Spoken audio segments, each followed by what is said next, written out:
Salut à tous les amis, on se retrouve pour une nouvelle vidéo, sur la Vuelta, le troisième et dernier grand tour de cette année complètement dingo de 2020. Pendant qu'on se parle, on est en jour de repos, le deuxième jour de repos donc du Giro d'Italie, et demain il y a la Vuelta qui commence. C'est complètement dingue, c'est n'importe quoi, on n'a jamais vu ça auparavant, c'est complètement unique. Mais avant tout, avant d'en discuter, on va dire bonjour. Bonjour à Vincent, salut à toi. Bonjour, salut Rémi, bonjour à tous.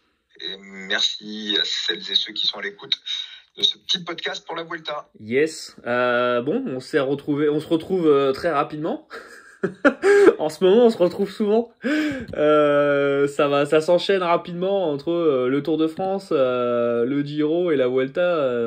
Voilà, c'était prévu. De toute façon, quand on avait regardé le calendrier, on s'était dit, ouais, ok, fin d'été, on va avoir du boulot.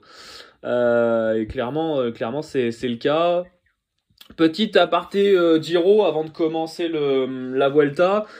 Ceux qui avaient regardé un petit peu la vidéo de Giro, on avait eu des doutes par rapport au Stelvio. Et si donc comme on a pu le voir, normalement le Stelvio devrait être confirmé. Les conditions météo vont faire en sorte que ça se passe bien. Ça neige plus. Il devrait même faire beau et le site devrait être ouvert. Donc ça voudrait dire qu'on devrait avoir de la haute montagne sur cette fin de Giro qui est complètement indécis. On a eu du rebondissement complètement dingue.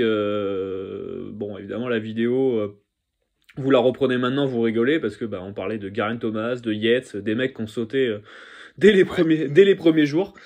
Donc, mais ceci dit, on avait quand même mis le doigt sur le fait que Geraint Thomas était totalement chat noir sur le Giro. Et voilà, on avait ça continue. Dit que la cote à 2 pour sa victoire, elle était absolument pas value. C'est ça. Donc on n'était pas si... Non, on n'était pas loin. C'est ça. Après, c'est vrai qu'il y a eu beaucoup. C'est ça. Il y a beaucoup d'événements après qui ont fait que ça a beaucoup changé. Là, on voit que du coup, Ineos a pas mal focus sur Tao Geoghegan qui du coup est bien revenu dans le game à 3 minutes d'Almeida qui est leader actuellement à l'heure où on parle. Donc franchement, c'est complètement dingue ce Giro. Il est plus qu'indécis. Il me fait penser à un Tour de France. Je crois que c'est le Tour de France 2006. Où c'est Floyd Landis qui le gagne, mais il y a des rebondissements dans tous les sens dans ce Tour de France-là.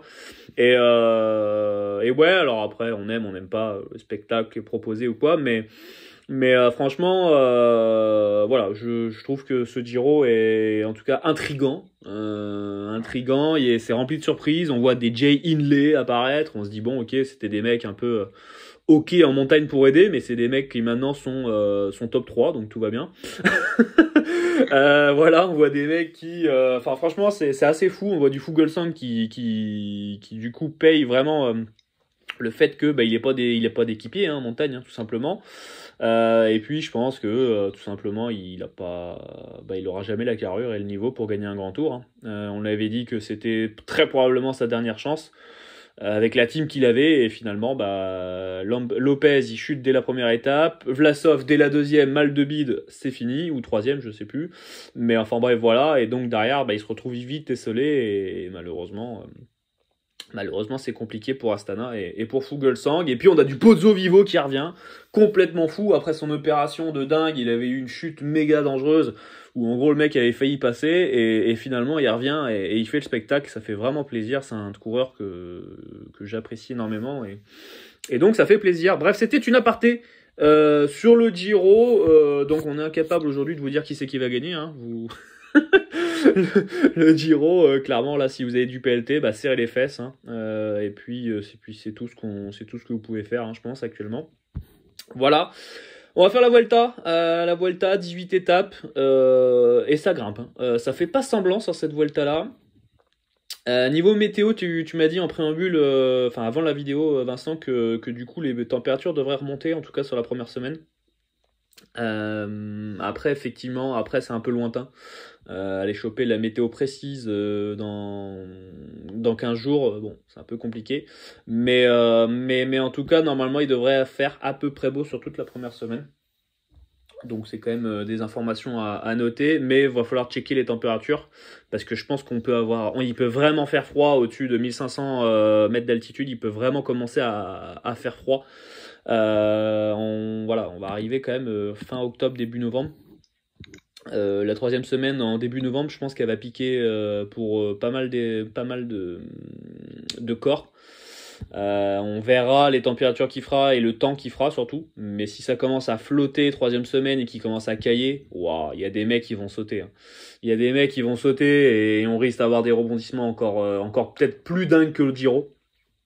Donc voilà, si je vous invite à aller checker. Regardez la Vuelta, parce que je pense que ça va être encore très très très intéressant. Mais nous, on va s'attarder sur le parti betting. Qu'est-ce qu'on en fait cette Vuelta? Comment toi tu le ressens? Déjà, je voulais ton état d'esprit un petit peu vis-à-vis de cette Vuelta-là. Vincent, je vais te donner la parole juste avant. Je vais noter comme quoi, l'année dernière, la Vuelta, on avait un peu dit, ouais, la Vuelta, c'est pas forcément un grand tour qui est facile à parier et tout. Finalement, l'année dernière, c'est celui qui nous a rapporté le plus d'argent. Notamment avec le podium de Valverde qui était à 5,5. Voilà. donc bon. Voilà. Et peut-être on va sûrement en reparler de Valverde, parce qu'il a encore de la partie, le quarantenaire. Ouais, je voulais avoir ton avis par rapport à cette Vuelta. Toi, tu m'avais dit il y a quelques jours que au niveau PLT, tu attendrais un peu avant d'anticiper et de prendre quoi que ce soit. Sachez que de toute façon les codes Vuelta sont sortis il y a pas longtemps hein. C'est sorti il y a quoi tout est sorti en gros il y a 24 heures quoi, hein, à tout péter.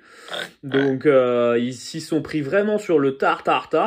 Je pense parce qu'ils ont attendu un maximum voir les échéances un peu sur le Giro, voir un peu qui c'est qui allait sauter, tu vois, est-ce que du Geraint Thomas pouvait peut-être pas spécialement aller sur la Vuelta, etc. Parce qu'à un moment donné, tout le monde se touchait la nouille en se disant ouais, est-ce qu'on peut pas foutre Bernal, Froome, Geraint Thomas, Richard Carapaz sur la Vuelta?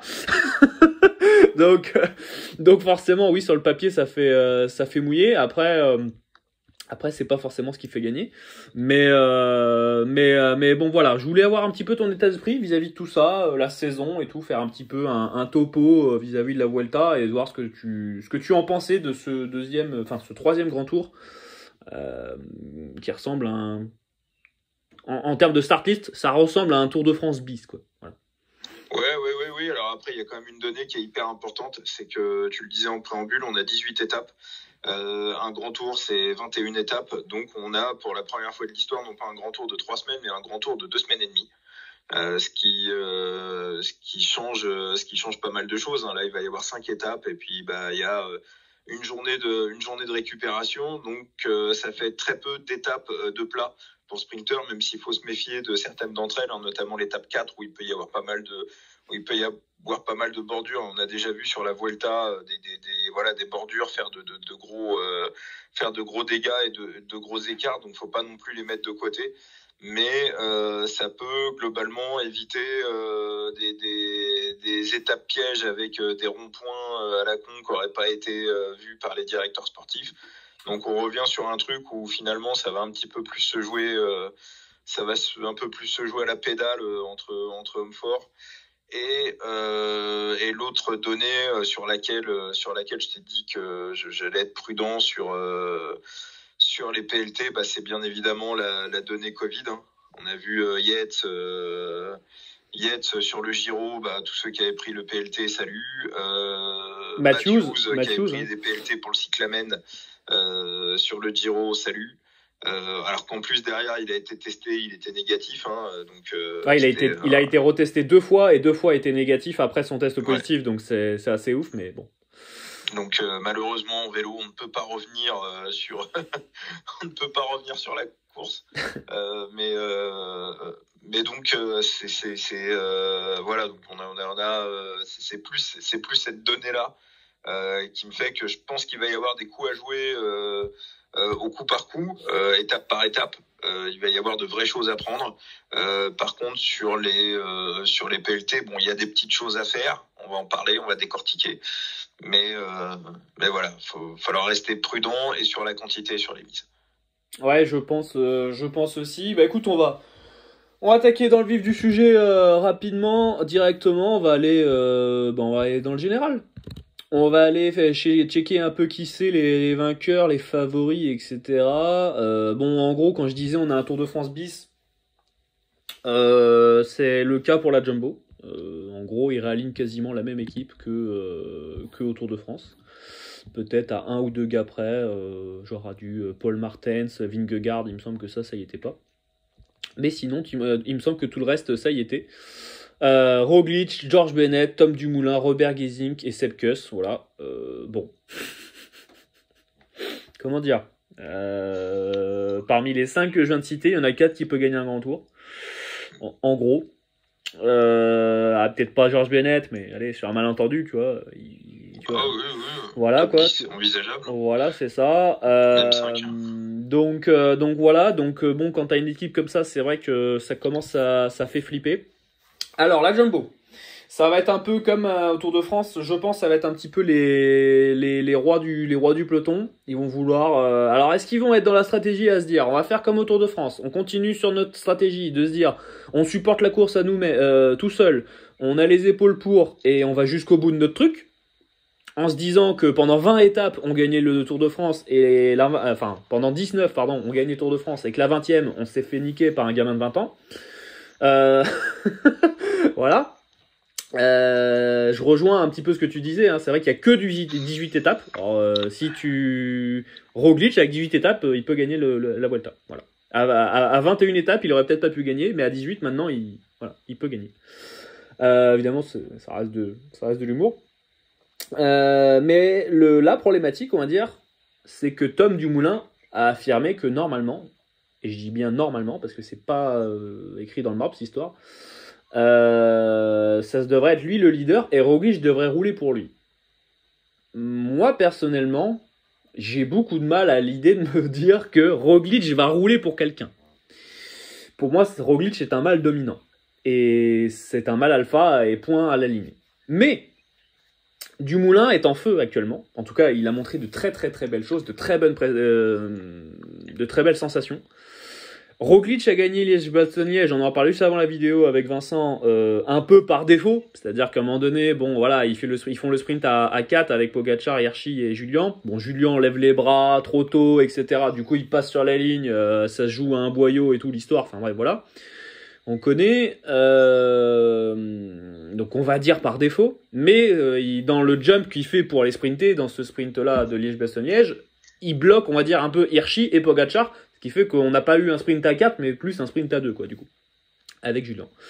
Donc, je pense qu'il a quand même les jambes, hein, il était là, il a répondu présent et tout, mais ne pas oublier quand même que, voilà, Roglic, mine de rien, n'aurait pu... il a montré du caractère et du mental, mais il a montré aussi des grosses défaillances sur là où on l'attendait, sur le dernier chrono du Tour de France, parce que c'est là où on l'attendait, quoi. On s'est tous dit, c'est bon, Roglic, il va gagner... Le mec sur le chrono, c'est un bon rouleur, il n'y a pas de souci, quoi. Sauf que il s'est fait sûrement en prendre par son propre piège, sûrement défaillance physique, nerveuse aussi. Donc Jumbo, c'est compliqué parce que c'est un peu les kings, quoi. C'est-à-dire que ils font un peu ce qu'ils veulent, quoi. S'ils ont envie de gagner, ils vont gagner. S'ils ont pas envie de gagner, ça peut être chiant, quoi. Donc voilà. En tout cas, c'est la plus grosse équipe. C'est eux qui peuvent mener le peloton de bout en bout. À la différence qu'au Tour de France, il y avait du Wout van Aert pour aller faire les sprints. Là, il n'y aura personne pour faire du sprint. Vingegaard, ça sprinte bien, mais c'est plus un rouleur qui va aller emmener le peloton sur la partie plate. Mais donc, on va dire que Jumbo va moins s'éparpiller qu'ils ont pu le faire sur le Tour de France. Donc ça, c'est quand même à noter et je pense que c'est quand même important.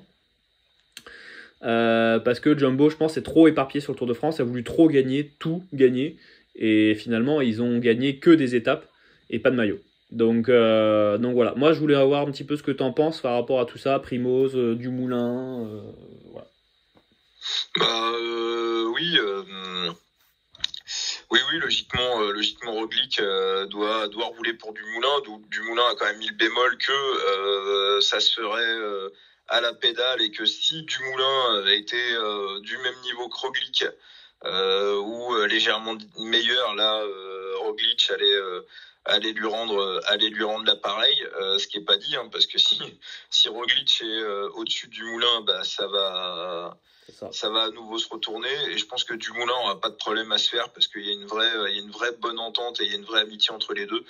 Parce que Roglic paraît froid comme ça en interview médiatiquement, mais de tous les gens qui voilà, qui ont des retours, qui le connaissent de près ou de loin, font des états d'un mec qui est vraiment gentil, qui est vraiment apprécié en tout cas de ses équipiers, du staff, des équipes. Donc on a aussi affaire à quelqu'un qui politiquement sait faire les choses, et c'est aussi important dans une équipe. Alors après Roglic, il y a quand même une stat, c'est que depuis 2019, tous les tours dans lesquels il a participé, grand tour autour d'une semaine. Alors les tours d'une semaine, il les a tous gagnés sauf le Dauphiné, qu'il a abandonné le dernier jour avec le maillot jaune cette année. Sinon, il les a tous les tours d'une semaine, il les a gagnés. Et sur les grands tours, il gagne la Vuelta l'an dernier, il fait 3 sur le Giro, il fait 2 sur le Tour de France. Donc voilà, il est jamais, en gros, sur tout ce qu'il fait, il est jamais en dehors du podium. Ouais. Donc de là, imaginez Roglic. Et c'est pour ça qu'il est qu'il est le gros favori de cette Vuelta-là. Il est coté à 2,77 et derrière on a du Dumoulin à 6,45 au mieux. Sur Pinac, donc oui, forcément quand tu donnes ce genre de stats là, bah, les mecs qui cotent, ils vont pas coter Roglic au-dessus de 4 quoi. Forcément, même si Dumoulin pourrait avoir le lead, les mecs pourraient se dire attends, même si Dumoulin il a le lead dans l'absolu, Roglic peut toujours faire 2 ou 3 avec la team qu'ils ont quoi. Et donc pas être trop loin de la win. Donc voilà. Derrière, on a du Richard Carapaz. Alors, on va parler d'Ineos. Beaucoup de chamboulements depuis le début de saison. Depuis l'an dernier, même, j'ai envie de dire. Voilà. Il y a un truc qui s'est cassé, on va dire, l'année dernière, notamment avec le décès de Nicolas Portal. On le répète, hein, mais on le répète, mais mine de rien, sur le Tour de France, on l'a vu, quoi. On l'a vu, et là, sur ce Giro, on le voit. Alors, est-ce que Tao Geoghegan va gagner le Giro? C'est possible. En tout cas, c'est pas impossible, en tout cas. Ça serait dingue, parce que si tu arrives à gagner le Giro avec Tao Geoghegan, mais laisse tomber, quoi. C'est complètement fou. Mais en tout cas, je pense qu'il a les jambes pour, et je pense qu'il peut le faire. C'est le plus fort. C'est le plus fort, clairement. Moi, je suis d'accord avec Guimard. Hier, il est juste resté. Il a pensé victoire d'étape. Si à 3 bornes, il en place une, il peut leur mettre 30 secondes. Ouais, c'est juste, il n'y a pas cru. Et il perd du temps sur l'Etna parce que il attend un peu Geraint Thomas. J'ai l'impression que des fois, on voit des grands tours comme ça où il y a des coureurs. On se dit c'était le plus fort, mais le mec a pas gagné quoi en fait. Donc je le vois bien deuxième ou troisième où on se dit c'était le plus fort. C'est ça. Revenons à notre Vuelta où on revenait où on parlait d'Ineos. Que penser parce que les mecs sur la Vuelta finalement on pouvait avoir du Bernal, on pouvait avoir du Geraint Thomas, finalement on a ni l'un ni l'autre et puis on a un Chris Froome. Mais dans quelles conditions physiques arrive Chris Froome? On a vu qu'il a été, on va pas être méchant, mais il a été zéro, quoi. Enfin, il a rien montré, quoi. En tout cas, il a rien montré depuis le début de saison.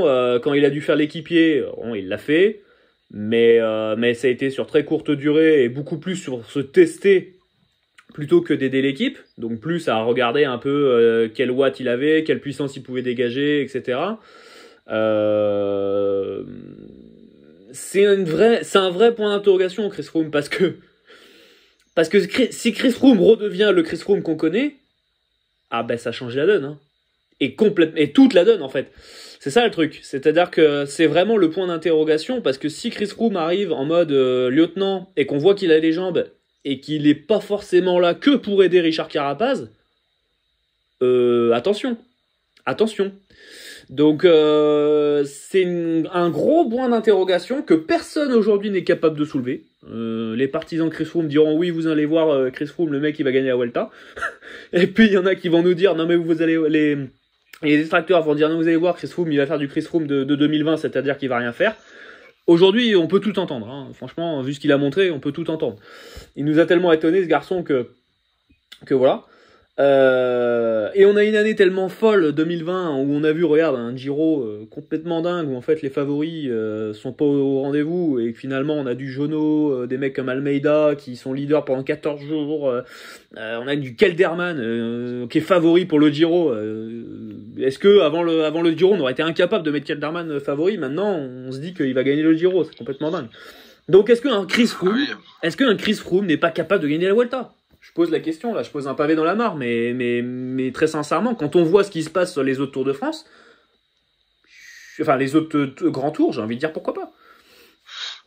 Non, je pense vraiment que c'est pas. Pour moi, c'est la fausse bonne idée. Moi, en tout cas, ceux qui pensent ça. Sur son état de forme, il le dit lui-même, hein, c'est déjà miraculeux qu'il soit redevenu coureur cycliste professionnel. C'est ça.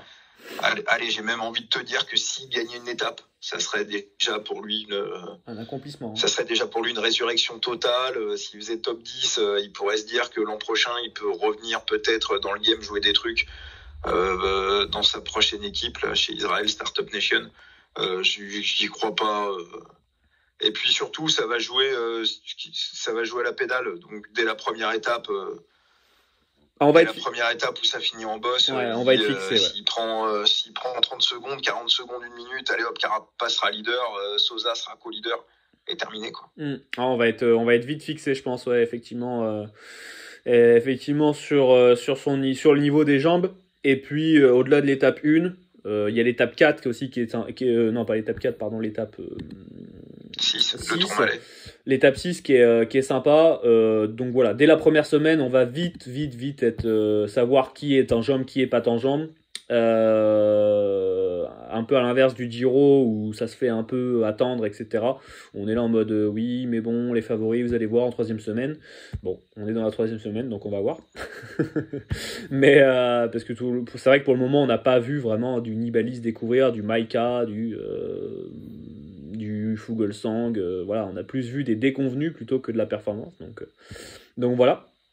Mais je pense que cette Vuelta peut être différente, va être totalement différente que par rapport au Giro, parce que là on a vraiment une équipe qui va dominer. Alors que sur le Giro, on savait qu'il n'y avait aucune équipe vraiment qui pouvait dominer, à part Astana. Mais vu qu'Astana s'est fait sauter ses 2 meilleurs coureurs,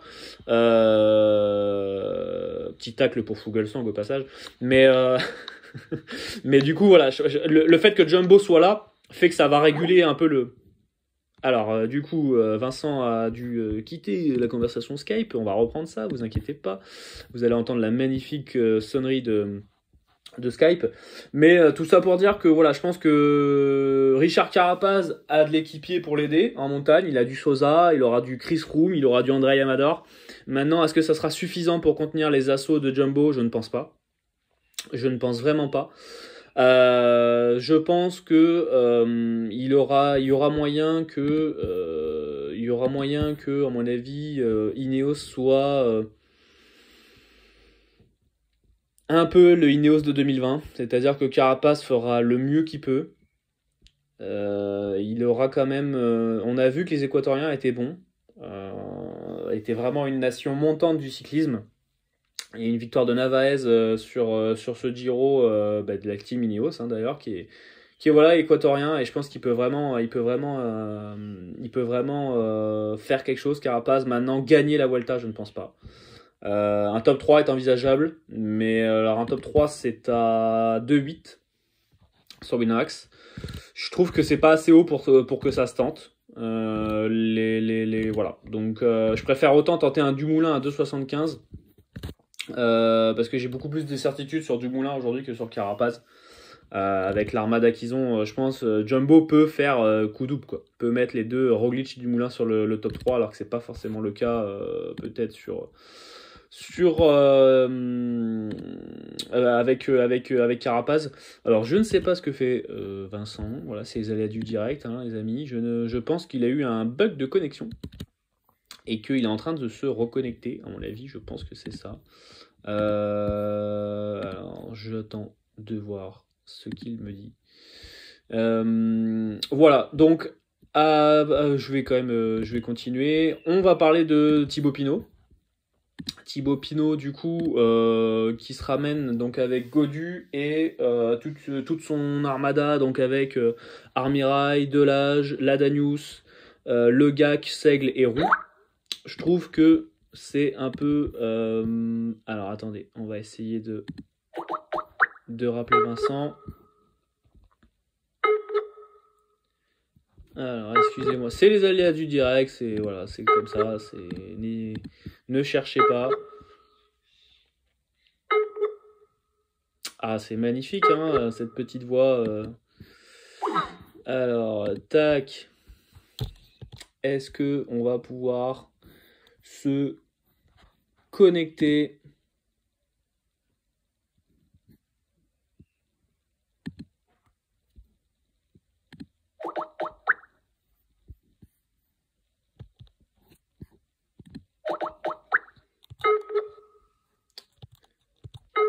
Va-t-on pouvoir se connecter et s'entendre?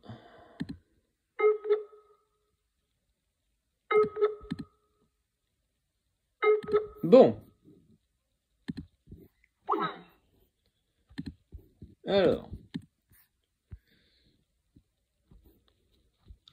Alors, excusez-moi, là, effectivement, je vais voir pour essayer de cut la vidéo, là, cette partie-là. Alors, tac, tac, tac. Ah. Allô. De retour. Alors, on est de retour. Alors, je vais essayer, donc, cette partie-là, je vais essayer de la cutter, la partie de la vidéo. On reprend. Donc, du coup, j'étais sur Ineos. J'avais fait plus ou moins le tour sur Ineos, mais je pense qu'on va... le reprendre un petit peu. Donc voilà, je disais que pour moi, Richard Carapaz, accompagné de Chris Froome, Amador et Sosa, ça sera pas assez pour maintenir et contenir les assauts de Jumbo et surtout pour imprimer un tempo. L'équipe est pas assez forte, pas assez de références, il y a trop d'inconnus. Donc c'est vrai que voir du Carapaz aller titiller un peu de Jumbo, ça peut être un peu compliqué. Je mentionnais son top 3 qui était à 2,8. Je préfère autant prendre du Moulin à 2,75 pour le top 3. Parce que même si dans l'absolu du Moulin roule pour Roglic, les deux Jumbo peuvent faire coup double en fait sur le podium. Donc, en tout cas, on a plus de certitude sur Dumoulin que sur Carapaz. Voilà. Donc après, je sais pas ce que toi t'en penses. Ah, Carapaz, je l'ai trouvé vraiment, vraiment bon sur la fin du Tour de France. Ouais. Il a su rebondir vraiment, comme il fallait après l'abandon de Bernal. Il a quand même joué très, très mental. Il devait défendre son titre sur le Giro. On lui a demandé de pas défendre son titre sur le Giro pour venir sur le Tour de France et faire le lieutenant pour Bernal. Il l'a fait. Après, il a fallu jouer sa carte. Il a joué sa carte. Donc, et puis, il est monté en puissance tout le long du Tour de France et il a fini en pleine forme. Alors, son pic de forme était censé être sur le Giro. Est-ce qu'il a pu un petit peu modifier sa préparation pour arriver en forme sur la Vuelta? C'est possible. Il y a un parcours qui lui convient bien quand même. Hein, parce que Carapaz, il aime bien ses montées très cassantes autour de 3/4 d'heure. Enfin, il y a beaucoup de choses qui ressemblent un petit peu au Giro qu'il avait gagné. Où il avait aussi passé du temps dans du temps pas beau, un peu dégueulasse. Alors même si évidemment les Sud-Américains préfèrent les grandes ascensions à plus de 2000 mètres, enchaînées les unes derrière les autres. Lui, il a quand même des qualités de grimpeur puncher, un sacré coup de rein qui peuvent lui contenir. Donc en fait, le truc, c'est que je pense que tous les outsiders, toutes celles et tous ceux qui ont envie de taper Jumbo, ils ont vu ce que Pogačar a fait, que ça servait pas forcément à grand chose de prendre la course en main et de prendre le maillot très très tôt. Donc ils vont essayer de coller le plus possible à la Jumbo. S'ils prennent le maillot, ça va surtout pas paniquer. Et puis ils vont tenter de faire le hold-up. Faire le hold-up sur les dernières étapes quand t'as pas l'équipe pour gagner. Après voilà, la question, ça en revient à la question que tu posais au tout début de la vidéo. Quelle stratégie Jumbo va adapter? Jumbo, ils le savent aussi. Ils ont vu que en la jouant comme ça et en cherchant à tout contrôler et trop, à la fin ils se sont fait retourner. Donc voilà, ils doivent être en train de se dire qu'aucune fois, mais pas deux fois. Donc c'est ça. Et du coup, ça peut peut-être laisser la place à un coup tordu. Et en plus, le truc, c'est que dès la première étape, on a de la bosse et dès la première étape, bah, va pas falloir trop en garder sous le pied parce que on peut vite perdre le Vuelta en fait dès la première Voilà, étape. c'est ça. Et donc sur le papier, on regarde la première étape, on se dit oh bah là Roglic il va gagner quoi. Tu regardes la première étape, tu vois un col, je sais plus, alors attends de mémoire, je crois que c'est même pas du 10 bornes il me semble, non c'est du 3 bornes, 4 bornes, 5 bornes. La dernière bosse c'est du 5 bornes à 8,5 de moyenne. Bon, ça grimpe, il y a du pourcentage à 10%, il y a un replat, et derrière, tu as 3 km de faux plat descendant, où tu te dis, de toute façon, en sprint, qui peut battre Roglic, hein, parmi les leaders. Donc quasiment personne. Peut-être si on dit que Valverde est un leader, voilà, à la rigueur, Oui. voilà, pourquoi pas. Mais sinon, tu regardes sur le papier, tu te dis, ok, c'est soit Valverde, soit Roglic, quoi. Voilà, c'est long ou l'autre, quoi. Donc voilà, mais tu te dis quoi? Tu te dis, est-ce que Roglic a vraiment envie d'avoir du maillot d'entrée? Est-ce que vraiment il a envie d'avoir le maillot de leader? Je pense pas, je pense vraiment pas. Et puis en même temps, Roglic, est-ce que c'est vraiment lui le leader? Non, c'est du moulin, normalement. En tout cas, ça devrait l'être au début. Alors est-ce que du coup, il va pas sucer un peu la roue et puis donner un petit coup de pédale pour du moulin? Et du moulin, tu vois, il va l'emmener un peu. Mais est-ce que du moulin a vraiment envie d'avoir le maillot aussi de leader? Bah non, je pense que la Jumbo a vraiment pas envie d'avoir le maillot de leader. Là, tu vois, sur le Giro, tout le monde est bien content, on va dire, d'avoir Almeida, avoir le maillot rose. Bon, maintenant, il commence à flipper et à se dire, bon, en fait, c'était peut-être pas une bonne idée de lui avoir laissé le maillot. Mais ça, c'est une autre histoire. Mais je veux dire, sinon, idéalement, un mec comme Nibali, tu vois, il est heureux, tu vois. Qu'un mec comme Almeida à 14 jours le maillot, lui, ça le fait kiffer parce qu'il a pas besoin de supporter forcément le poids de la course avec l'équipe Trek. Voilà, il n'a pas besoin de ça, quoi. Donc, du coup, et tout ce qui est la fatigue nerveuse, psychologique, les conférences de presse, les interviews, etc., que tu peux faire après derrière. Donc il y a tout cet aspect-là aussi. Donc je pense que la Jumbo n'a pas envie forcément de s'embarquer là-dedans. Et je me dis que par contre, Valverde, lui, en fait, ça le dérangerait pas tant que ça, quoi. Valverde, il faut savoir que, il me semble, hein, c'est un Basque. Sauf si je me trompe, mais il me semble que c'est un Basque, Alejandro Valverde. Et Ouais, je suis pas sûr. et Rune, il avait roulé pour une équipe basque, il me semble, au tout début. Il me semble qu'il avait roulé pour une équipe basque. Faut que je vais regarder. Je vais regarder ça. Bref, ce que je veux dire, c'est que si Valverde peut aller gagner cette étape là, la première étape, je pense qu'il va pas dire non, quoi. Ouais. Je pense qu'il va pas dire non, moi.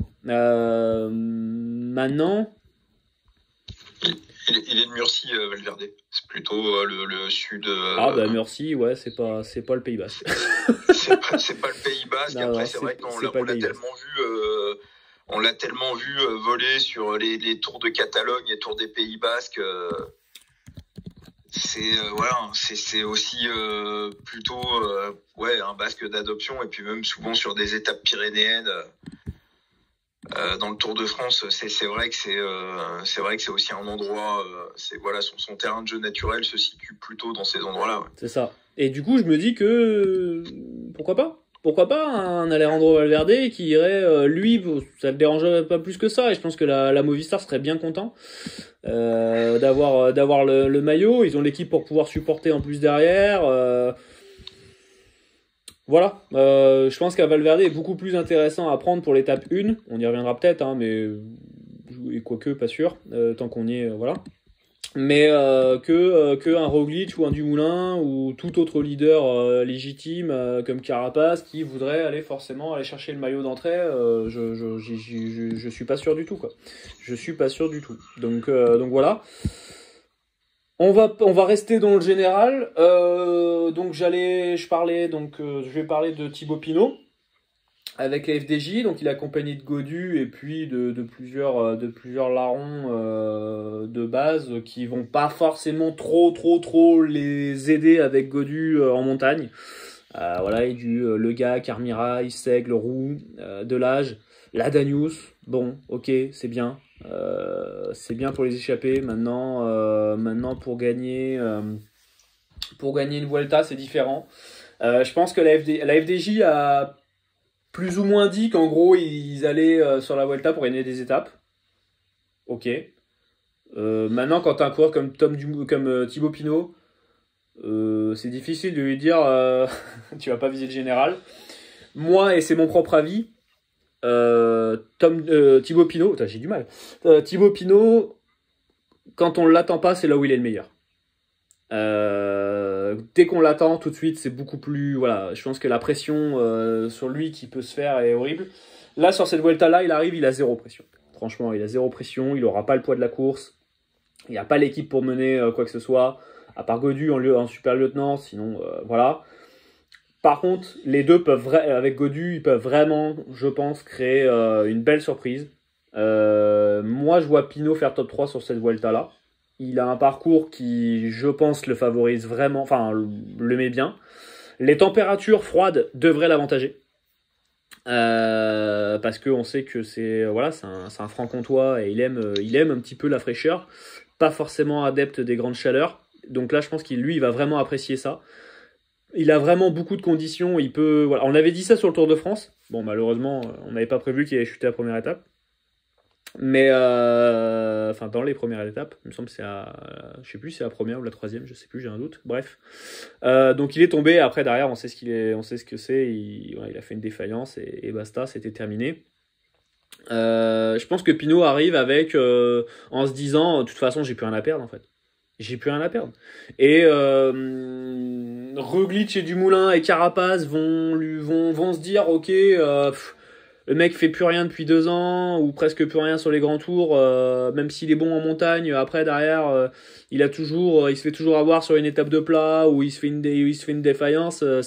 Peut-être qu'il s'imagine que c'est pas un leader légitime. Et attention, moi je dis juste attention à la bête blessée. Et Pinot, je pense que c'est une vraie bête blessée et qu'il a vraiment envie de bien faire sur cette Vuelta où il a zéro pression. Et voilà, en sachant quand même que Gaudu, je voulais le mentionner. Donc l'entraîneur de Gaudu a dit que Gaudu s'entraînait, faisait les meilleurs entraînements de sa vie, qu'il était à des niveaux de performance incroyables, et que à la base, Gaudu devait être leader sur la Vuelta, et que Pinot, plus ou moins, devait rouler pour lui. Est-ce qu'on va s'en tenir au plan ? Je ne pense pas, parce que ça, c'est ce qui avait été mis avant le Tour de France. Maintenant, avec ce qu'on sait du Tour de France, bon, c'est difficile à imaginer Thibaut Pinot rouler 100% pour Gaudu. Maintenant, on peut se dire que voilà, ça va s'entraider, quoi. Ça va s'entraider entre les deux. Et à voir en fonction de la première semaine, et surtout, je pense à cette étape du Tourmalet, où pour moi, il faut que l'un des deux gagne. Ça serait une grosse déception si l'un des deux n'arrivait pas à gagner le Tourmalet. Mais les deux ont le Tourmalet dans les jambes. Et l'étape du Tourmalet, la 6e étape de cette Vuelta. Et voilà, et je pense que il y a du Pinot top 3 à 3,55 sur Winamax que moi j'aime bien. On en a parlé juste avant la vidéo, Vincent. Toi, tu penses que Gaudu aura peut-être plus le lead, en tout cas potentiellement, il peut garder le lead qui était prévu en se disant pourquoi pas.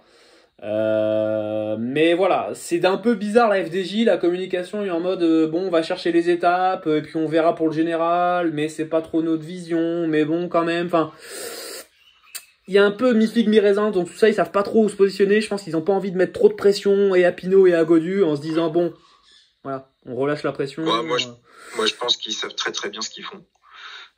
Qui sont en train de refiler le poids de la course aux autres équipes. C'est ça. Que y a absolument aucune envie chez eux de prendre la course en main, qui viennent un petit peu comme Bardet est arrivé au Tour de France, hein, c'est-à-dire que Bardet avant sa chute, il est quand même 4e au général et il avait le top 5 dans les jambes largement et voilà, et je pense que Pinot c'est aussi un petit peu comme ça qu'il court le mieux. De toute façon, chaque fois qu'il est arrivé avec une pression monumentale sur le Tour de France, sur un grand tour, on a vu, hein, il s'est croqué. Donc voilà. Donc à partir du moment où ils n'ont pas le poids de la course à gérer, pourquoi sacrifier Gaudu, hein ? Je veux dire, il y a pas de s'ils ont 2 cartes à jouer avec 2 mecs qui peuvent sucer les roues des jumbo et de temps en temps aller les sauter dans les arrivées à la fin. De toute façon, on revient à Pogačar, hein, ce qu'il a fait sur le Tour de France, à faire jurisprudence. Puis je pense que psychologiquement, les mecs de la Jumbo, ça doit être marqué au front, quoi. Enfin, ça doit être horrible, quoi. Les mecs, mentalement, pour se relever de ça, c'est pas simple. Voilà. Bah, ils ont plutôt bien réagi avec Liège-Bastogne-Liège où Roglic est remis, tout de suite dedans. Donc il s'est remis, on va dire, plus vite que ce que Fignon s'était remis en 89 après les Mônes où Fignon l'a traîné jusqu'à la fin de sa carrière. Et le Giro, et sur le Giro, ils ont été positifs Covid et du coup ils se sont dit bon bah je crois qu'ils avaient 1 ou 2 cas, je sais plus. Et eux, ils avaient déterminé que en gros s'ils avaient 1 ou 2 cas, ils abandonnaient quoi. Et donc finalement, en faisant pas grand chose parce qu'on l'a pas vu la Jumbo sur ce Giro là. C'est vrai que Kruijswijk peut avoir quelques regrets parce que quand tu regardes le profil de la 3e semaine, ça voilà, s'il était pas trop mal, il avait encore largement le podium, voire mieux. C'est ça. Voire mieux dans les jambes. C'est ça. Donc finalement la Jumbo, tu vois, je pense que mentalement c'est pas. Si tu rajoutes l'histoire Groenewegen, c'est vrai que c'est pas une année. C'est pas une. Non, mais c'est vrai quand on dit.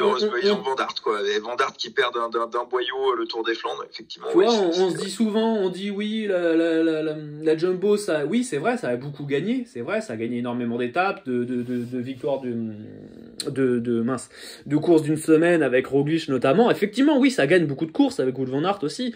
C'est vrai.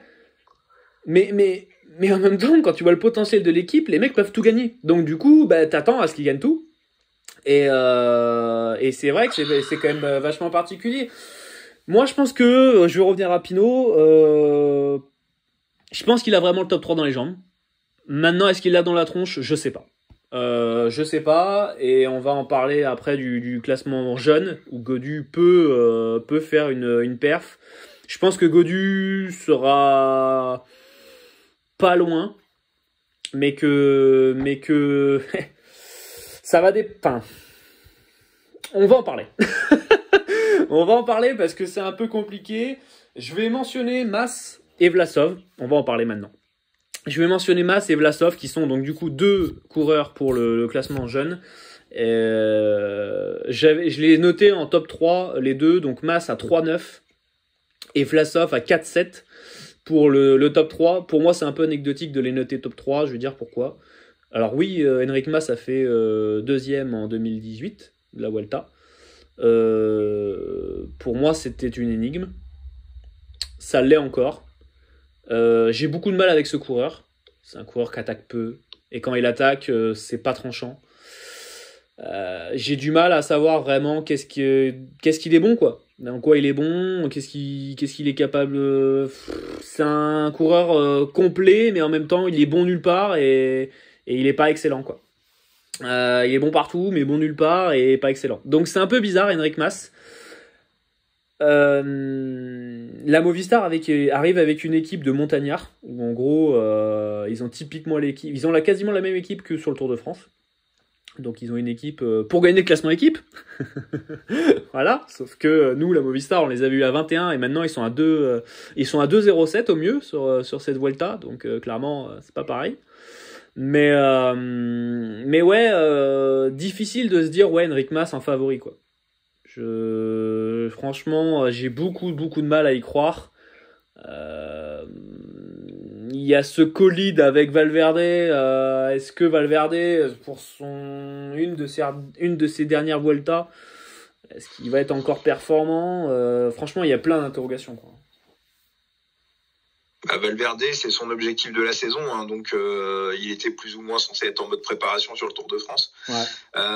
Donc si Valverde a un truc à jouer, là clairement Mas va se mettre au service. Hein.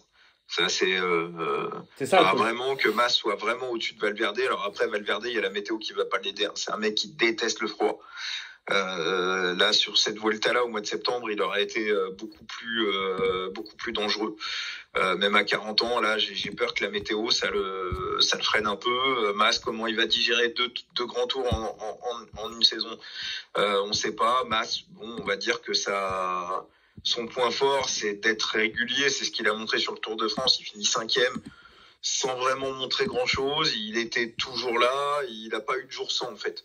Donc, c'est, je pense, sa capacité à tenir sur 3 semaines qu'en fait un coureur qu'en fait un coureur plutôt dangereux pour jouer des accessibles dans les grands tours. Après, il a pas un punch, il a pas un sprint, il a pas un. C'est pas un chronomètre sur les tours d'une semaine hein, où il a jamais gagné. Donc c'est ça, c'est pas un chronomane. Donc tu vois, même sur l'unique contre la montre de cette Vuelta là, où on reviendra dessus, mais bon, il va pas marquer les esprits non plus. Donc c'est vrai que voilà, il est bon nulle part. Et il est excellent nulle part, mais il est un peu bon partout, quoi. Voilà. Oui, il est complet. Après, pour revenir, oui, sur le classement des jeunes, le voir gagnant au classement des jeunes, lui ou Vlasov, hein, parce que Vlasov, faut rappeler quand même qu'il était sur le Tour d'Italie, il a eu des maux de ventre à la première étape, et puis donc du coup il est rabattu sur la Vuelta, il n'a pas préparé la Vuelta, il a probablement pas ou peu reconnu les étapes. Donc voilà, je pense que tout ça, mentalement, ça se prépare, ça s'anticipe des mois à l'avance. C'est un travail minutieux où on essaye de laisser aucun détail de côté. On a vu Tadej qui avait reconnu 4 ou 5 fois le chrono de la planche des belles filles, il savait où appuyer, où attaquer, quoi faire et à quel moment, et tout ça c'est important. Donc Vlasov, une étape, c'est probablement dans ses cordes. Après, pour revenir précisément sur le betting, on va en parler, hein, mais clairement Vlasov et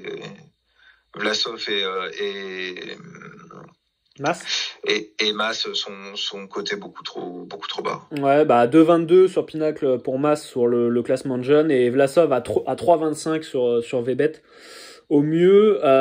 Donc oui, c'est trop bas par rapport aux incertitudes qu'on a.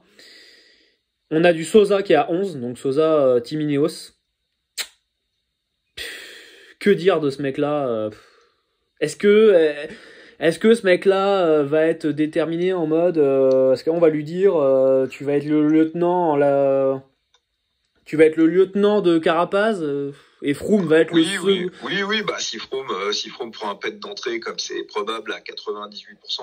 C'est ça. Hein. Sosa devient le lieutenant. Gaganart qui flambe sur le Giro, Sosa c'est le niveau Tao Gaganart, voire un peu meilleur. Ouais, c'est ça. C'est Sosa arrive avec plus de références sur la Vuelta que Tao Gaganart qui a gagné l'étape hier, qui avait jamais gagné une course en World Tour. Bon, Sosa il a gagné le Tour de Burgos, je crois que c'est pas en World Tour, mais ça va devenir 2 fois quand même. Il a plus une étape, donc Sosa c'est censé être un peu plus fort que Tao, donc ça peut faire co-leader. Maintenant, si Carapaz est dans le game, et moi je pense que Carapaz va être dans le game pour jouer le podium, Sosa il va se mettre dans le rang et puis il va rouler gentiment pour Carapaz. Rouler, ouais, mais le truc c'est que rouler le truc c'est qu'en Ineos on sait que c'est la machine à laver, c'est-à-dire que les mecs sort, et le leader suprême, on va dire, le suprême leader derrière, normalement, enfonce le clou, quoi. Sauf que là, on n'a plus ça. Cette année, en 2020, on n'a pas vu ça. On n'a jamais vu cette Ineos-là où il y a la machine à laver qui se fait. Ils ont essayé de le faire sur le Tour de France et ils se sont fait karma derrière. Derrière, ils se sont fait karma. Bernal n'a pas pu attaquer. Rideau. Donc, voilà. Je pense que Carapaz va arriver un peu mieux sur la Vuelta que Bernal l'était sur le Tour de France. Il a montré plus sur les courses notamment sur sa 3e semaine de Tour de France. Il a montré plus de garanties, déjà il a gagné. Pour la confiance. Non, il a pas. Enfin, ils ont gagné. Oui, à 2 avec Kwiatkowski. Ouais. Ouais, avec Kwiatkowski, mais il a gagné une étape, je sais plus. Mais il a montré vraiment il a montré des choses. Voilà ce qu'il a fait avec Kwiatkowski, les sacrifices qu'il a fait pour Bernal sur Tour de France. Ineos doit lui rendre l'appareil. C'est pas n'importe qui, c'est le vainqueur du Giro 2019. Ineos, il a montré un esprit collectif, et maintenant ils doivent absolument lui rendre la balle. Et s'il est au niveau, ça va courir pour lui, clairement. Donc Sosa va rouler. Le truc, c'est que s'il roule, est-ce qu'il roule à s'essorer ou est-ce qu'il roule en gardant l'idée de se dire ouais, je peux aller gagner le classement jeune, quoi. Bah, sur les premières étapes, ils vont quand même comme ils ont fait un peu avec Tao sur le Giro, hein, ils vont pas le sacrifier tout de suite. Ouais. Et puis, voilà, hein, c'est la course qui va faire que si on arrive en 3e semaine et que bah, de temps en temps faut tirer des bouts pour Carapaz. Ouais. Faut imprimer un rythme ou faut aller boucher des trous, combler des cassures ou se sacrifier un peu. Bah ils vont pas hésiter. Hein. Ouais, je pense aussi. On a du Sosa à 11 sur Betclic. Pour le coup, je préfère beaucoup plus, je pense, Sosa à 11 que Mas à 2,22, quoi. Clairement. Hein. On est un peu dans le même état d'esprit de la même stratégie. C'est-à-dire que normalement, Mas est le lieutenant de Valverde et Sosa est le lieutenant de Carapaz, tu vois. Donc, je veux dire, dans l'idéal, on devrait pas avoir un Mas à 2,22, quoi. Voilà. Je pense que Mas à 2,22, c'est parce que on est en Espagne, qu'il est espagnol, dans une équipe espagnole, avec une équipe de montagnards. Voilà, tout simplement. Et donc la cote de 2,22 se justifie parce que je viens de dire là, et qu'il avait fait 2 il y a 2 ans. Mais 2 il y a 2 ans quand il était chez Deceuninck Quick Step. Donc rien à voir. Donc c'est ça aussi qu'il faut pas oublier, hein, c'est que voilà, hein, les coureurs aussi changent d'équipe, etc. Pas les mêmes équipiers, même pas le même staff, etc. Ça change tout. Et pour le classement jeune, donc toi tu m'avais dit avant la vidéo, tu m'avais dit Gaudu, pourquoi pas? Oui, sur son niveau de forme, dont son entraîneur a parlé, le fait il va pour les étapes, mais ils vont pas laisser filer au général au début. Donc et puis surtout qu'FDJ aura pas la course à prendre en main, donc voilà. Alors, vous avez de la Gaudu. On va sacrifier Gaudu pour Pinot. Ouais, en tout cas, il y a un bet. Voilà, si on peut donner un petit bet, il y a un bet qui me paraît pas mal sur la première étape. C'est Gaudu quasiment à 1,8 contre Yonis Aguirre. Okay. Ça me paraît. Ouais, pourquoi pas. Ça me paraît pas mal. Faut travailler ça. J'avoue que je me suis pas plongé dedans encore, mais faut travailler ça. Gaudu pour le classement jeune, pardon.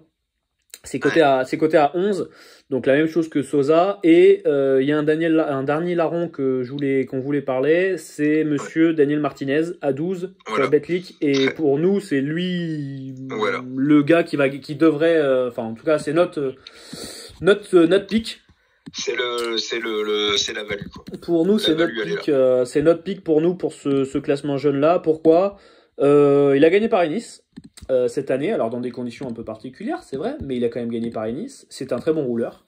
Je crois que cette année, il n'est pas le meilleur le Colombien chronomène, je crois. Il est champion de Colombie du chrono. Ouais, il est champion cette année là. Ouais, okay, d'accord. J'étais pas sûr. Je sais plus si c'était l'année dernière ou cette année. Bref. Mais voilà, donc il est les meilleurs rouleurs colombiens. Il est dans l'équipe F Education First où il y a quand même pas mal, il y a quelques mecs pour l'aider.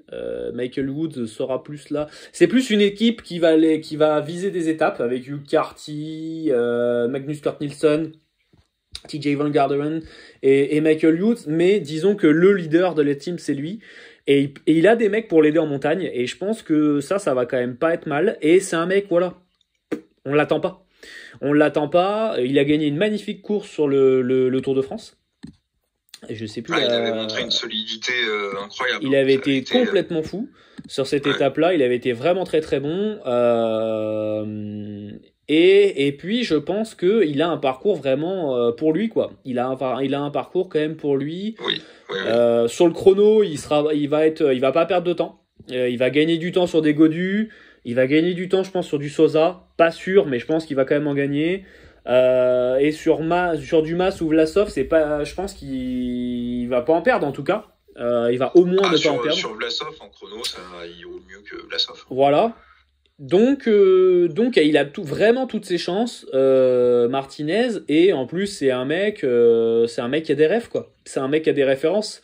Donc à partir de ce moment-là, c'est vrai que le voir à 12, tu te dis c'est un peu perturbant, sachant que faut le rappeler, il était leader sur le Tour de France, co-leader on a dit avec Rigoberto Urán.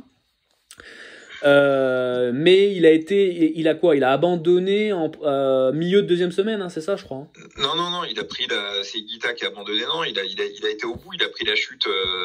il a pris la chute de Nice. Ah oui, c'est ça, pardon. C'est ça.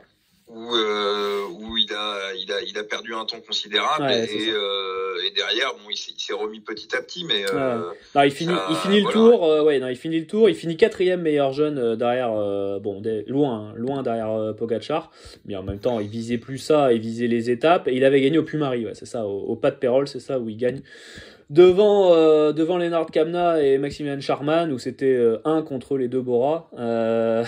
Voilà. Là où il est intéressant, Martinez, pour le classement des jeunes, c'est que Mas, il arrive en co-leader avec Valverde. Et on sait que si Valverde, comme on disait tout à l'heure, joue un truc, bah ça va être lui le mâle dominant de l'équipe. On sait que Sosa est pas du tout leader chez Ineos. Que potentiellement Gaudu est pas leader de la FDJ. Ouais.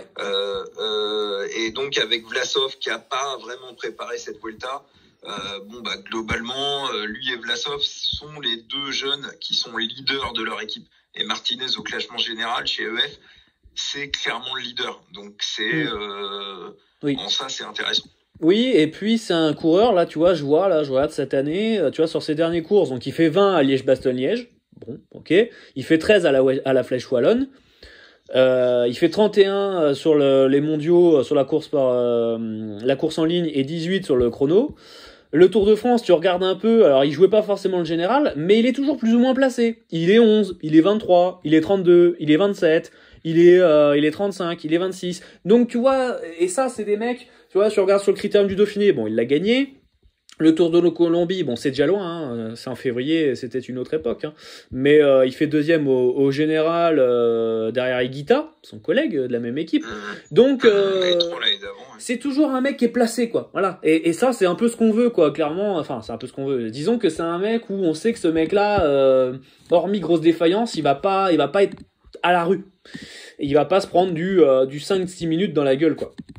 Et donc c'est toujours un mec qui, dans l'absolu, on peut le catégoriser comme un Rigoberto Urán bis, quoi. Voilà. C'est un peu un Rigoberto Urán bis, quoi, ce Daniel Martinez là. Donc voilà, à 12, alors c'est à 12 sur Betclic. À 12 sur Betclic, pour nous, ça sera notre pick pour le jeune. Voilà, on a fait un peu le tour sur le général, le top 3, le jeune. On va parler alors montagne. Brièvement, tout simplement, on va pas épiloguer 150 ans. La montagne, on n'y touche pas. C'est une loterie totale. Franchement, déjà que de base, c'est la loterie, mais en plus, sur la Vuelta, c'est encore plus la loterie. Parce qu'il y a des points qui sont attribués au-dessus des cols. Voilà, et puis bon, là, il y a personne qui a dit oui, je vise le milieu de la montagne, etc. Voilà, ça va se faire sur la route. C'est hyper compliqué à déterminer. Alors vous pouvez toujours tenter des mecs comme Madrazo, mais Madrazo, j'ai vu qu'il était même favori pour ce classement-là, donc ça m'a un peu hérissé les poils quand j'ai vu ça, mais voilà. Parce que c'est le premier auquel j'ai pensé, c'était Madrazo. Mais il y a plein de mecs, qui vont essayer de tenter là dans les teams un peu continentales, la Caja Rural. Il y a des mecs, donc Burgos. Alors Madrazo, c'est Burgos. Il y a un mec là, c'est l'Astra, Caja Rural. Je pense que lui, il sera dans les échappées. Il y a du Jefferson Cepeda aussi qui sera, je pense, dans les échappées pour la Caja Rural. Qui sait qu'on peut mettre aussi dans le lot. Est-ce que du José Herrada pour Cofidis il sera pas? Bon, pourquoi pas. Qui sait qu'on peut mettre, on n'a toujours pas parlé de Guillaume Martin d'ailleurs, c'est vrai qu'on n'en a pas parlé. Oui. Pour la Cofidis, parce que mine de rien il est là, il arrive sans, tu vois, il arrive, mine de rien, il a quand même une équipe pas trop mal à côté de lui, enfin en tout cas pour la Cofidis, bon, ils peuvent pas faire mieux, quoi, en gros. Mais José Herrada, Luis Angel Maté, Natal Beran, Barcelo, Périchon, bon, ça peut l'aider, ça, en montagne, pourquoi pas. Quelles sont les ambitions de Guillaume Martin sur cette Vuelta là, j'en sais rien. Je crois qu'il découvre la Vuelta. Il me semble qu'il découvre la Vuelta. Oui, parce que Wanty n'était pas qualifié pour la Vuelta. Ouais, et puis les tours, j'allais dire, si, il a fait la Catalogne l'année dernière. Parce que je l'ai pas souvent vu moi si, il a fait Burgos aussi l'an dernier. Ok. Je l'ai pas souvent vu moi sur les tours d'Espagne, enfin sur les courses espagnoles, notre ami Guillaume Martin. Bon, il a fait quelques courses quand même, mais ça peut lui plaire, hein, d'ailleurs. Hein. Les routes espagnoles, ça peut lui plaire, je pense. Donc on va voir Guillaume Martin, quelles sont ses ambitions. Je pense que l'objectif, c'est un peu comme sur le Tour de France, ça va être top 10. À voir. Pourquoi pas, d'ailleurs, pourquoi pas, top 10 de Guillaume Martin. S'il est sur la continuité de sa forme du Tour de France, ça peut être intéressant. Voilà, mais en gros, Montagnard... Oui, puis il est pro, il aime courir, et surtout... Vasseur lui a pas mis une pression de résultat public. C'est ça. Donc je pense qu'ils peuvent arriver dans un état d'esprit un peu plus sain. La Vuelta, c'est le grand tour qui réussit le mieux à la COF, clairement. Et ils sont partenaires en plus, hein. Ils sont partenaires de la Vuelta, hein, donc. Ils sont partenaires de la Vuelta en plus, hein, donc. Oui, totalement. C'est un mec qui aime pas trop la chaleur, donc là il va plutôt trouver des conditions qui vont plus lui plaire que sur le dernier Tour de France. Écoute, non, Guillaume Martin en top 5, voire podium s'il y a des morts et des blessés. Ça serait pas une utopie. Voilà. Pour la montagne, du coup, voilà, franchement, c'est très compliqué, c'est indéterminable. On va passer directement au maillot de sprinter. Où là, on va pas dire que c'est comme la montagne, mais disons qu'on a un petit peu plus de certitude et on sait un peu comment ça se passe maintenant avec cette histoire de sprint sur la Vuelta. Globalement, tous les ans, c'est plus ou moins vrai que le mec qui gagne le classement général, c'est aussi le mec qui a le classement sprinter. En gros, c'est ça. C'est un trait qui est un peu trop gros, mais là, disons qu'allez, les sprinters, ils ont quoi ? 2, 3, peut-être 3 étapes à avoir sous la main, et c'est tout. Et après, derrière, c'est que de la grimpette. C'est que de la montagne. Donc, les Sam Bennett, Ackermann, Philipsen, Moschetti, voilà, tous ces mecs-là, c'est mort. Alors, surtout Moschetti, j'avais pas vu qu'il était là, lui. Alors, si vraiment il y a un sprinter qui passe pas un rond-point... Ah ouais, non, ouais, il y a des mecs, je sais pas comment ils vont faire. Clairement, ça va être très très compliqué. Ouais, j'allais dire Ventoso, Maresco, pardon, mais Maresco c'est pareil. Voilà, c'est compliqué. Voilà, les sprinters, franchement, ils ont très peu d'occasions de scorer. Alors, j'ai pensé moi à 2 mecs qui j'avais cités l'année dernière et que je vais reciter. Yon Aberasturi pour la Carrera Rural, qui avait fait de jolis top 10. Il se tapait la bourre avec Cyril Barth dans les top 10, en fin de top 10, tu vois, 8, 9, 10, c'était un peu ces mecs-là. Ils se défonçaient pour faire du top 10, les mecs sur les sprints. Mais il y avait beaucoup plus d'étapes de sprint que l'an dernier. Et il y a du Alex Aranburu chez Astana. Mais j'ai peur qu'Aranburu... voilà, il n'y a personne pour l'emmener, quoi. À part Koudous à la rigueur et Grousdev, mais sinon il n'y a personne pour l'emmener. Ça va être tout pour le général et puis les étapes avec Fraile, les frères Izaguirre, Lislan Sanchez et Vlasov. Donc le pauvre Aranburu, c'est vrai que il n'y a pas grand monde pour l'aider dans les sprints, pour le train, etc. Donc mais par contre c'est un mec qui peut aller gratter un peu, des étapes à punch. Des étapes où il y a une bosse, genre, je sais pas, imaginons, il y a une bosse à 10 bornes, ça redescend un peu, et puis s'il arrive dans un petit groupe, il peut régler tout le monde, quoi. Oui, ou des sprints en faux plat montant. Voilà, c'est ça. Voilà, des parcours, des trucs un peu hybrides qui vont sortir à Ackermann et Bennett, et où ça joue dans des petits groupes à 50, 60. C'est ça. Ici, voilà, ils nous ont pas sorti pour le Giro les cotes gagne au moins une étape. Non, et j'en ai pas et on n'en a pas encore sur cette Vuelta là. Mais à Aranburu, je sais pas si ils nous les ont pas mises pour le Giro, donc je sais pas si on va les avoir pour la Vuelta. Non, on les a pas. Clairement, on les a pas là. Donc, mais clairement, voilà, ce qui est bien dommage. Mais Aranburu, c'est clairement le mec qui pour moi va en claquer une sur cette Vuelta. Et tant qu'on est sur les coureurs qui vont claquer une, je voulais glisser un mot sur Félix Le Chat. Alors Félix Le Chat, pourquoi c'est Félix Großschartner, l'Autrichien de l'équipe Bora. Alors faisons un peu le topo de la Bora. En gros, la Bora arrivée s'est dit tiens, il y a pas d'étape de sprint. Du coup, on va mettre Ackermann, un train pour le sprint et Großschartner. J'exagère à peine, franchement. Franchement, j'exagère à peine. Ils ont les mecs. Alors bon, après ils font avec ce qu'ils peuvent. Bourman n'étant pas là, Charman n'étant pas là, Et comment il s'appelle, Maika et Conrad étant sur le Giro, bon, bah forcément, t'as plus grand monde à mettre sur la Vuelta pour aller viser une place au général ou quoi que ce soit. Mais du coup, Félix Großschartner arrive, on va dire, pour les étapes. Et je pense très sincèrement que ce mec-là, il va en glisser au moins une. Il va en gagner au moins une. Pourquoi ? Parce que Großschartner, c'est un mec qui kiffe le froid. Il kiffe la fraîcheur, il kiffe le froid. Il l'avait dit en conférence de presse, c'était pas l'année dernière, c'était il y a 2 ans. Et le mec avait gagné, je sais plus, c'était en Turquie. Le Tour de Turquie, ouais, c'est ça. Dans des conditions, mais dantesques, neige, quoi. Dans des blocs de glace, quoi. C'est ça. Et donc du coup, il kiffe ça. Et je pense que il a le profil pour aller gagner au moins une étape, ce mec-là. Donc pas impossible que vous entendiez du Félix Großschartner gagner au moins une étape sur cette Vuelta-là. Alors forcément, le but n'est pas de le prendre à toutes les étapes, hein. Mais voilà, rappelez-vous-en, parce que si on voit du Großschartner gagner une étape, voilà, je pense que c'est pas du tout impossible au vu de ses qualités et des conditions. Et puis après, qui c'est qu'on pourrait mettre alors on n'a pas parlé de la Mitchelton, de toute façon on peut pas parler de tout le monde, hein. Après sinon on fait des émissions de 3 heures, donc c'est chiant. Mais donc il y a la Mitchelton qui vient avec Mikel Neve et Esteban Chavez. Bon, Mikel Neve qui généralement est toujours relativement bien placé dans le top 20 au général. Qui va sûrement faire l'équipier peut-être pour Chavez, ou alors la Mitch s'est dit bon, on va tout miser sur des étapes. Je pense que c'est plutôt ça le plan, d'essayer de mettre des mecs à l'avant en échappée et puis tenter des coups, quoi. Avec du Chavez, je pense qu'il peut essayer d'aller en gratter une aussi. Il a le profil, pas forcément la confiance, mais au moins il a le profil.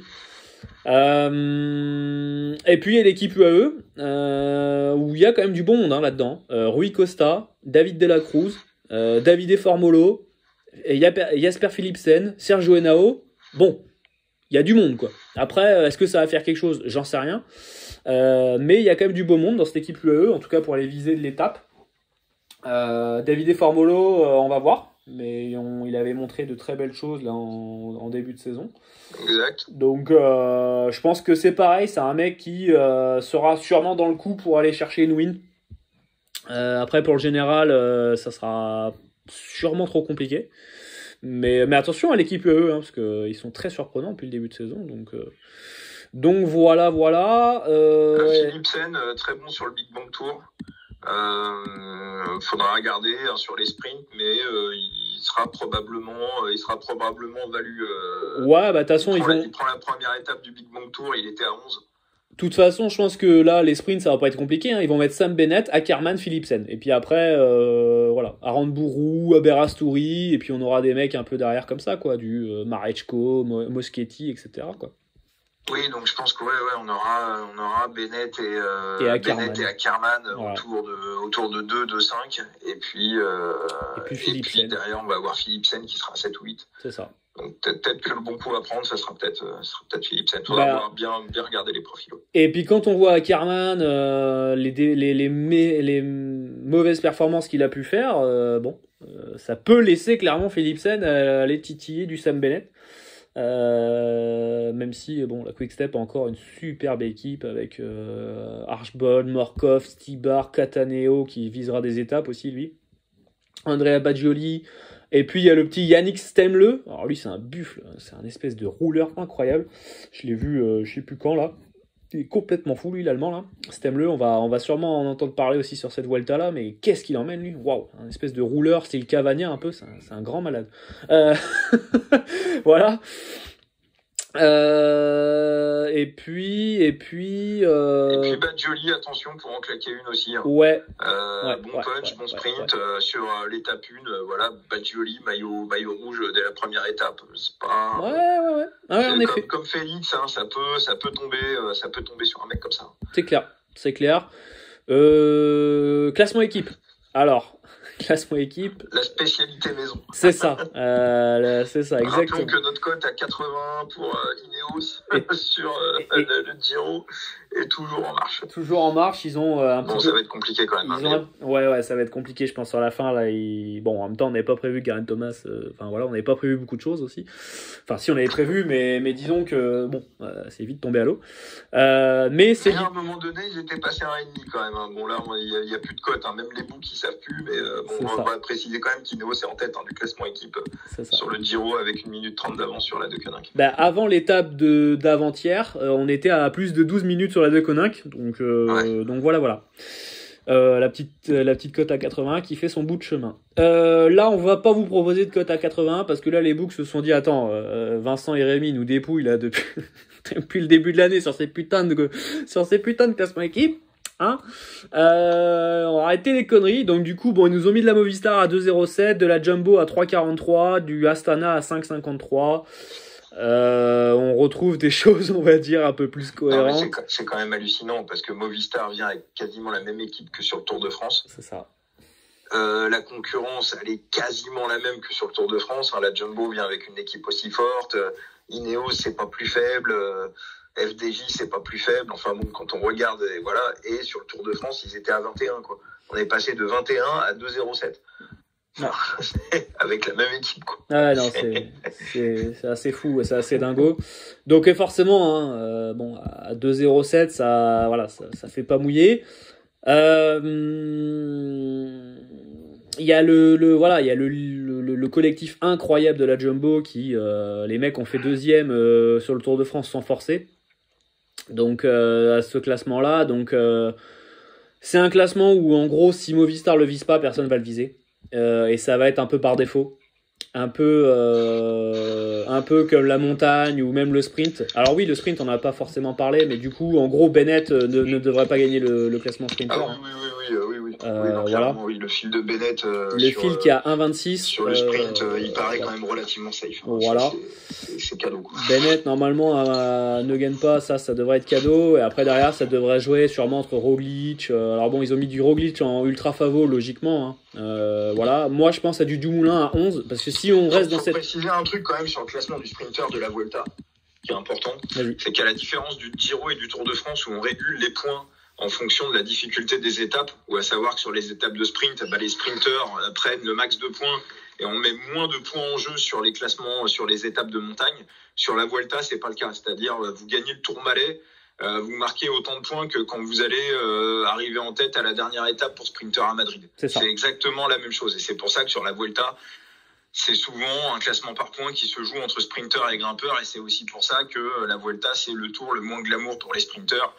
Où généralement ils viennent, ils le préparent pas, quoi. Ils viennent s'ils ont raté la saison, s'il y a 2-3 étapes à croquer.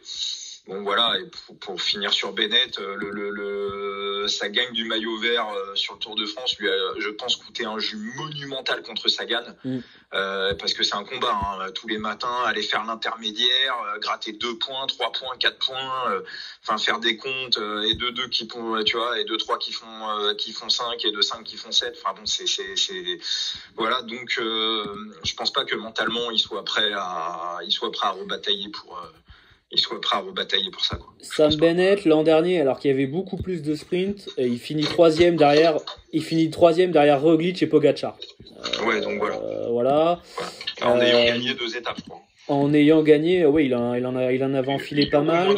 En 2018, je regarde en même temps. En 2018, c'est Valverde qui gagne devant Peter Sagan. Ouais. Ensuite, 2017, je vous fais c'est Chris Froome qui gagne alors qu'il gagne la Vuelta. Voilà. Donc et devant, il gagne devant Trentin et Nibali. Donc voilà. C'est pour ça. C'est un peu pour vous dire que voilà. En gros, c'est très souvent le truc pour les favoris du classement général. Donc voilà, on peut s'imaginer du Roglic. Alors à 2,8, je trouve ça bas, mais bon, en même temps, voilà. Faut se mettre dans la tête que Froome, dans ses grandes années, il a jamais été en position de gagner le maillot vert sur le Tour de France. Jamais un quart de seconde. Ben non. Et le mec qui gagne le maillot vert, je crois que le dernier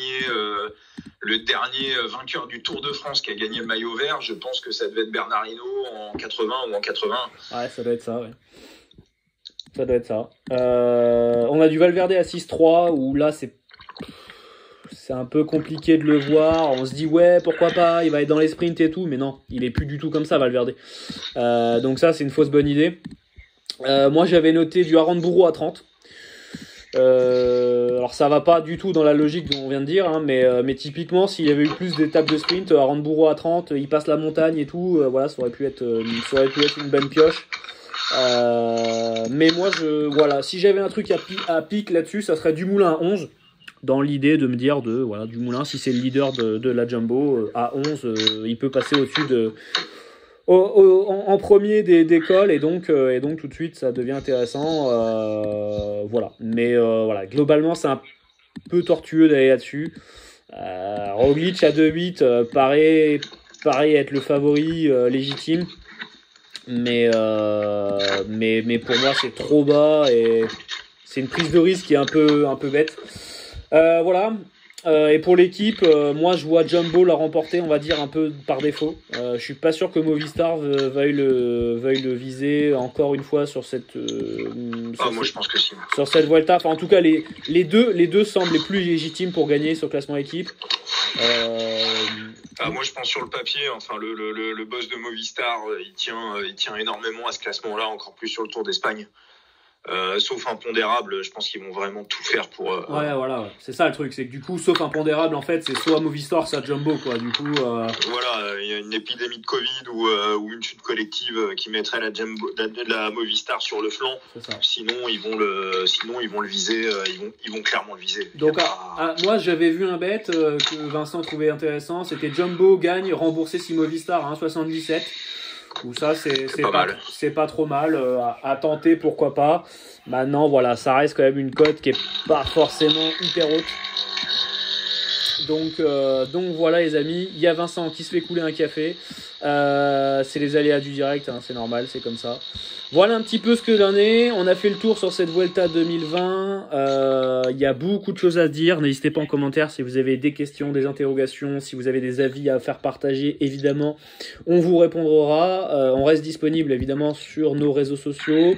Et si vous souhaitez aller plus loin et avoir nos paris sur cette Vuelta-là, n'hésitez pas. Vous allez en description de la vidéo et vous retrouverez toutes les informations.